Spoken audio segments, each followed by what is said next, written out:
আসসালামু আলাইকুম বন্ধুরা। কথা বিক্রি করে কি টাকা কামানো যায়? ঠিকই যায়, যদি লোভী মানুষের কাছে আপনি কথা বিক্রি করতে পারবেন।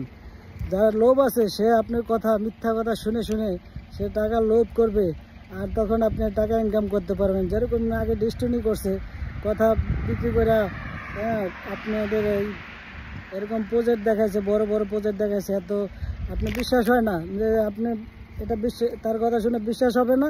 তখন আপনাকে বলে যে এত বড় বড় প্রজেক্ট আছে, এত কিছু আছে, এটা কি চলে যাবে, এটা ভাইগে যাবে, এটা কখনো সম্ভব না। আর গেলে এগুলা কি করবে? এগুলো তো আপনাদের দেওয়া যাবে নাকি, আপনারা পাওয়া যাবেন, হয়তো সরকারে নিয়ে দেবো এরকম, বা জোর খাটায় নিতে পারবেন, এরকমই তো আপনাদের মাথায় ঢুকাই বা আপনারাও চিন্তা করে ফেলেন। ঠিক আছে, তো এই হলো ব্যাপার যে মিথ্যা কথা বিক্রি করা যায় শুধু এক ব্যক্তির কাছে, যে আপনার লোভ করে, লোভে পড়ে সে এই আপনার মিথ্যা কথা শুনবে। তাকে প্রথমে এক কৌশলটা খাটাইতে হবে, এইটা যে আপনার প্রতি বিশ্বাস আনাইতে হবে।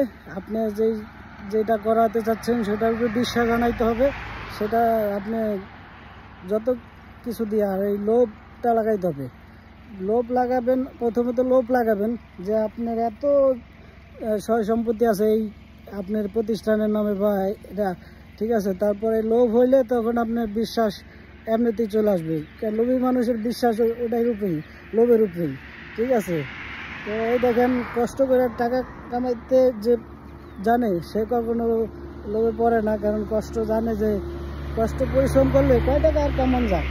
আর লোভ করলে কিন্তু মানে মনে করেন যে ভাববো যে এত এত এত টাকা দিব, এত এত এত টাকা কামান যাবো পয়সা পয়সা, ঘরে পয়সা পয়সা, এটা কেমনে সম্ভব?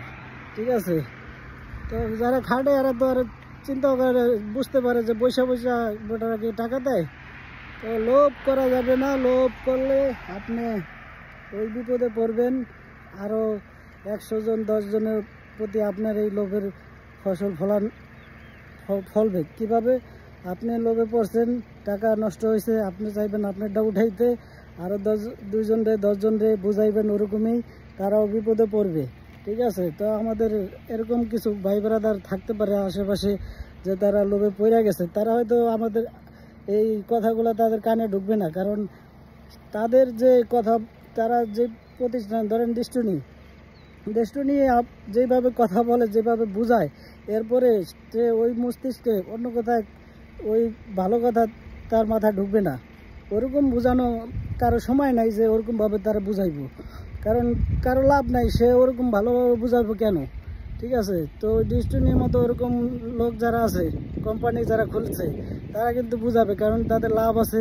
তারা লাভের জন্য দরকার হলে আপনি এরকম লোক ভাড়া করে আনবে যে আপনি বুঝাইয়া আপনি রাজি খুশি করাইতে পারে। ঠিক আছে, লোভ দেও কাজ যেইভাবে হোক আপনাকে আকৃষ্ট করতেই হবে।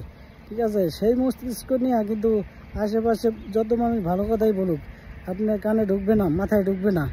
এটাই বলতে চাই যে সর্বশেষে লোভটা কমায় আনতে হবে, পরিশ্রম করে খাইতে হবে। চেটে বড় নয়, খেটে বড় হও। এটাই হলো কথা, লাস্ট ফিনিশিং। তো ভালো থাকবেন, সুস্থ থাকবেন, আল্লাহ হাফেজ।